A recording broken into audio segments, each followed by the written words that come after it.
Olá pessoal, sou Thiago Pittini, drapple.com.br, bem-vindos ao 136º Dr. Apple News, toda sexta-feira, um resumão de notícias, com a ajuda de muita gente que eu sempre vou agradecer aqui, o Antônio, o Renato, o Sandro, Fabrício, o Gilberto, muito obrigado a todos vocês. Vamos lá para as notícias que nós temos hoje. Temos algumas notícias bem interessantes, começando com as notícias históricas que vocês gostam aí, né? Então, no dia 3 de março de 75 foi o primeiro encontro do Homebrew Computer Club. É um grupo aí de nerds que se juntaram para discutir a respeito de computação, junto com algumas publicações, algumas revistas que estavam saindo na época a respeito dessas tecnologias novas aí que estavam chegando ao público, e isso acabou fomentando toda a indústria de computação lá nos Estados Unidos, e obviamente o Jobs estava lá junto com o Wozniak. O Jobs não gostava muito, achava aquela turma meio esquisita e tal, ele já era meio ripongo, não era tão nerd, né? Ele passeava por esses dois grupos, mas o Wozniak não, o Wozniak era bem nerd mesmo e queria muito fazer parte daquele grupo e dividir todas as suas descobertas de forma gratuita ali com esse grupo. Inclusive o Bill Gates também estava nessa turma toda, né? Bom, quem assistiu aí a história da Apple viu inclusive o convite, né, escrito à mão ali para a galera participar desse grupo. Então assista aí a história da Apple. Eu estou terminando aqui os meus afazeres e a gente vai voltar, vai continuar a história da Apple. A gente parou ali na era do Scully, né? E com certeza a gente vai continuar. Tenha um pouquinho mais de paciência que a sequência continua, tá bom? Bom, nós temos aí no dia 25 de fevereiro de 81 uma reviravolta com relação à Apple, né? A Apple já estava crescendo bastante, o CEO naquela época era o Michael Scott, foi contratado pelo Mike Markkula, né, para tomar conta, porque o Steve Jobs não tinha condição de ser CEO e o Mike Markkula não queria ser CEO naquela época, né? Então ele contratou o Michael Scott. E ele falou ele deu uma declaração dizendo que enquanto a Apple fosse divertida, ele iria ser o CEO. E quando ela deixasse de ser divertida, ele iria pular fora da empresa.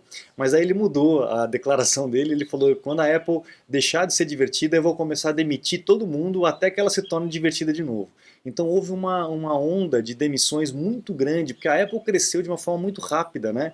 Então acabou fugindo um pouco do controle e houve uma explosão aí de demissões muito grandes dentro da Apple nessa época, em 81, por conta de um monte de coisa que estava acontecendo na época, mas a gente lembra desse 25 de fevereiro de 81 como uma data esquisita aí para demissões em massa dentro da Apple. O bom que foi uma reformulação, né?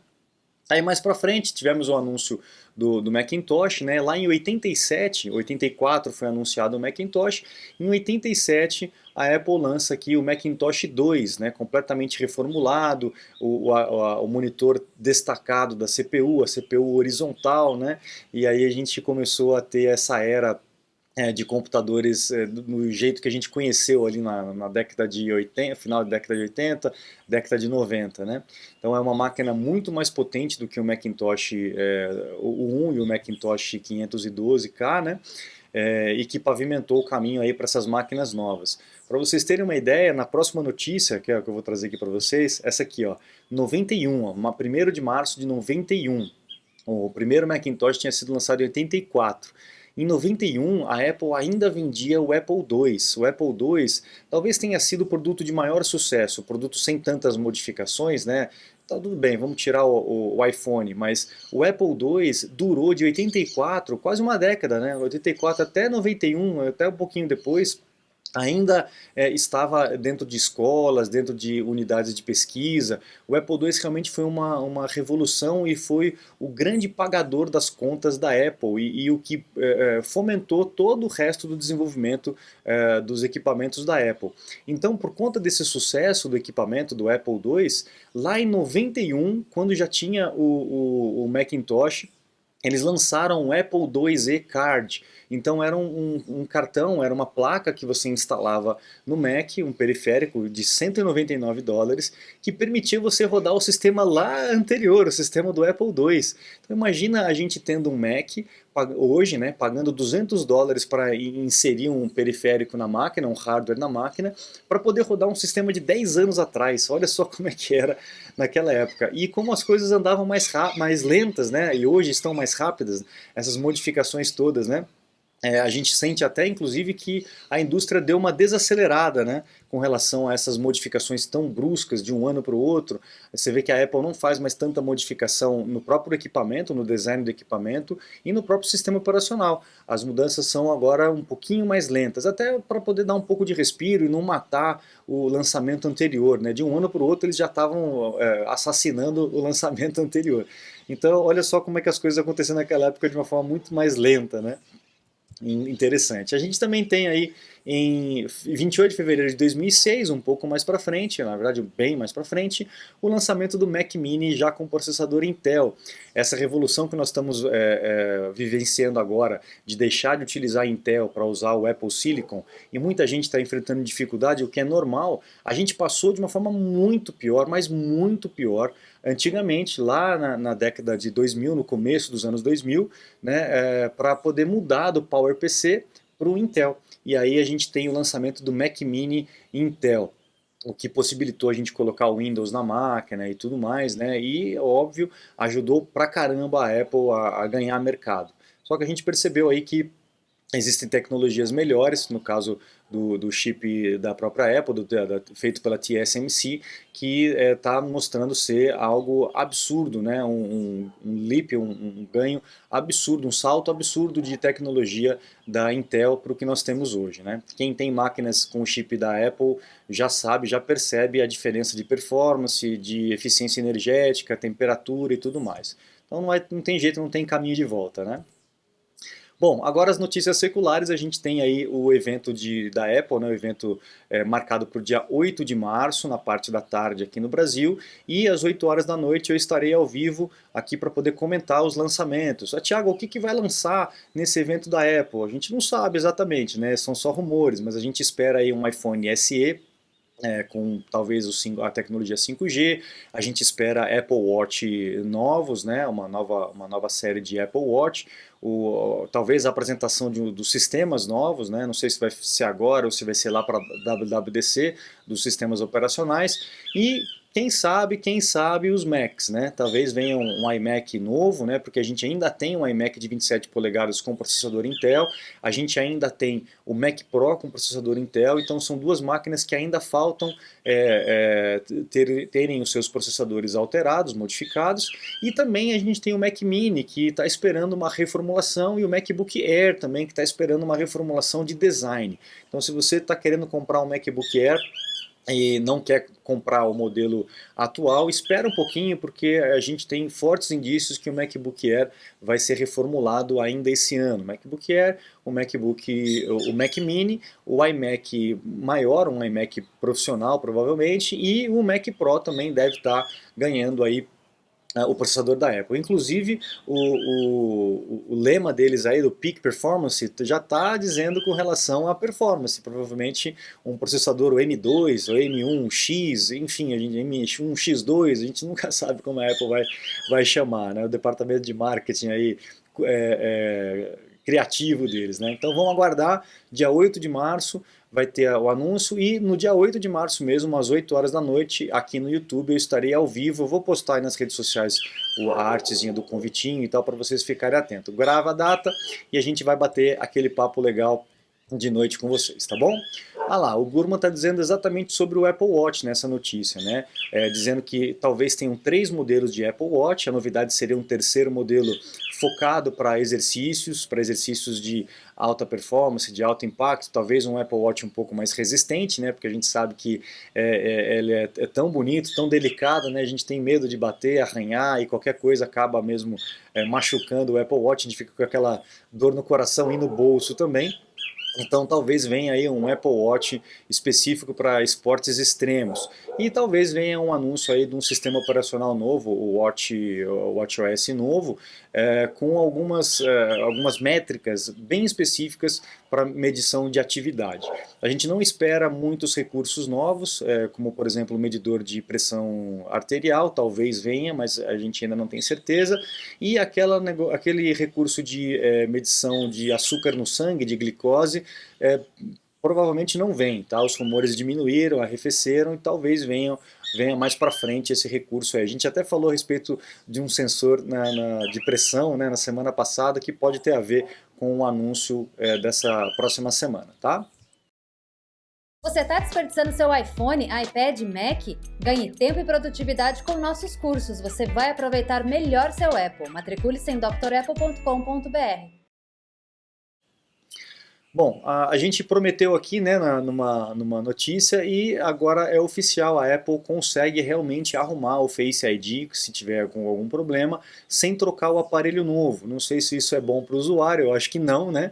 Mas é bom para a Apple, porque ela economiza um pouco mais. Ao invés dela trocar o aparelho inteiro para você, ela vai desmontar e vai trocar apenas o sensor do Face ID, né? E também é bom para as assistências técnicas que acabam conseguindo fazer esse tipo de reparo sem precisar jogar a pessoa para comprar um equipamento novo, as assistências, principalmente as assistências que não são autorizadas, né? Então é uma boa notícia para as assistências e uma boa notícia para a Apple, mas o consumidor, óbvio, que gostaria de ganhar um produto novo, zero bala, com uma bateria nova e tudo mais, né? Mas enfim, vamos ver o que vai ser desse right to repair, né? Esse movimento que está havendo lá nos Estados Unidos, para melhorar o desempenho, para melhorar as assistências técnicas, tanto autorizadas quanto especializadas no mundo todo, tá? Bom, falando sobre o conflito que está havendo lá na Ucrânia, a gente tem visto ali as Big Techs entrando em campo, né, e criando dificuldades com relação às comunicações e tal, dentro do Facebook, do Twitter, do YouTube, etc. E a Apple também não ficou de fora desse posicionamento, né? O Tim Cook se posicionou com relação a isso, dizendo que todas as doações que os funcionários fizerem para as vítimas desse conflito, a Apple vai dobrar. Então, se você der $100, se o funcionário da Apple, né, der $100, fazer uma doação oficial de $100, a Apple vai fazer uma outra doação com o dobro do valor, né? Então isso é legal, que vai ajudar os civis, as pessoas que não tem nada a ver com isso aí, que estão sofrendo com essa situação toda, né? E mais uma retaliação que a Apple fez agora com relação à Rússia é de parar a venda online, né? Então a loja online da Apple parece que foi parada, ele está travada para as vendas, as lojas parece que ainda continuam, e as revendas estão sorrindo de orelha a orelha, porque eles aumentaram os preços, e as revendas, que são revendas autorizadas, mas aumentaram os preços justamente por conta disso. Então as pessoas vão continuar consumindo, só que com preços mais altos, né? Então é uma outra forma, não sei se efetiva ou não, de tentar forçar alguma situação diferente lá, né? Vamos ver o que vai acontecer com relação a isso. A gente também tem uma notícia interessante do Safari, para quem gosta do Safari. Eu tenho enfrentado alguns probleminhas do Safari, principalmente com aquela barra lateral das abas. Não sei se vocês também estão enfrentando alguns travamentos. Quando você cria uma aba, ela não renomeia direito, aí você tem que encerrar e reabrir o Safari. Enfim, para mim não está muito estável dessa última atualização. Mas a Apple está sempre fazendo atualizações, sempre corrigindo esses problemas, e está anunciando um recurso que pode ser interessante. A gente colocar o Safari em Dark Mode apenas em alguns sites específicos. Então, ao invés de você ativar o Dark Mode e ficar para todo mundo, tem alguns sites que não lidam muito bem com Dark Mode, né? Não foram feitos específicos para isso, então a visualização fica um pouco prejudicada. Então, lá nos ajustes de cada site, você vai poder escolher se aquele você quer em modo escuro ou não. Eu achei bem legal dar essa opção de escolha para a gente aí com relação à navegação, né? Muito bom.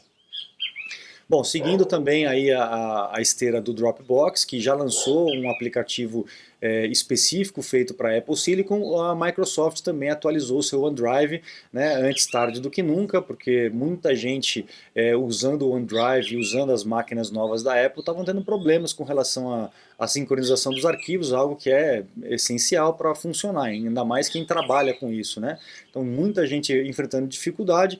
Agora a Microsoft já lança o seu aplicativo nativo. Então, se você tem um OneDrive, tem um Apple Silicon, um Mac com Apple Silicon, atualize seu OneDrive, siga as instruções da Microsoft para que você possa, se Deus quiser, né, se o tio Bill quiser, ter uma experiência mais adequada usando o OneDrive. Eu recomendo sempre o iCloud, né? Tá certo que o OneDrive tem alguns recursos e tal, mas tem muita gente reclamando. Então, fica a sua escolha. A gente tem essa notícia também interessante com relação aos displays da Apple, né? A Apple está prometendo aí para o iPhone 14 um display que seja mais brilhante. mais claro para usar. Quem usa o iPhone dentro de casa, em ambientes escuros, ambientes com sombra, não sente diferença, mas quem usa o iPhone lá fora, né, quem trabalha na rua e tal, com o sol batendo o tempo todo e precisa usar os aparelhos eletrônicos, sabe que sofre bastante e o iPhone não tem uma das telas mais brilhantes. A gente sabe que a concorrência tem telas mais efetivas no uso com ambientes muito claros, principalmente com o sol, né, o sol a pico, né?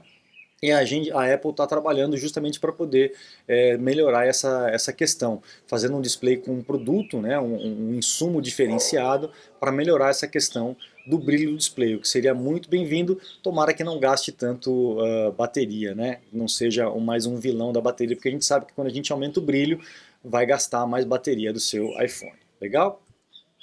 E para finalizar, a última patente que a Apple está trazendo aqui seria uma patente de software, tá? Não é de hardware, é uma patente de software, onde a gente provavelmente vai ter o programa de saúde dentro do iPad, com capacidades para anotação. Isso vai ser provavelmente voltado para o público médico, né? Tem muitos médicos que estão abandonando os computadores, os terminais dentro dos hospitais e utilizando iPads, inclusive muitos deles entram em contato comigo para ajudar a configurar, para aprender a usar melhor o iPad, se matriculam no curso do iPad OS 14 para poder usar legal o iPad nessas situações, porque é muito mais fácil eles ficarem andando pelo hospital com um iPad e uma caneta, e sendo que está sendo cada vez mais fácil, mais legal utilizar o iPad com a caneta, né? E a gente vai ter esse recurso de fazer umas anotações à mão em cima do aplicativo de saúde. Então, com todos aqueles sensores e toda aquela interligação entre o Apple Watch, o iPhone e o aplicativo de saúde, o médico vai poder ter esse tipo de recurso para poder fazer anotação à mão, que vai ser muito legal. Os doutores aí vão gostar dessas novidades. Espero que isso chegue em breve para a gente aí. Então, pessoal, vamos aguardar na semana que vem, terça-feira, se eu não me engano, né, dia 8 de março. A gente vai estar junto às 20 horas, 8 horas da noite, aqui no canal. Espero todos vocês para a gente bater aquele papo, conversar sobre as novidades da Apple, dizer o que gostou, o que não gostou e conversar um pouquinho sobre o que vai ser esse ano, porque vai ser um ano recheado de novidades, recheado de lançamentos novos e terminando essa onda de mudança histórica dos processadores. Mais uma vez a Apple botando o pé aí na porta e fazendo uma mudança drástica nos seus equipamentos.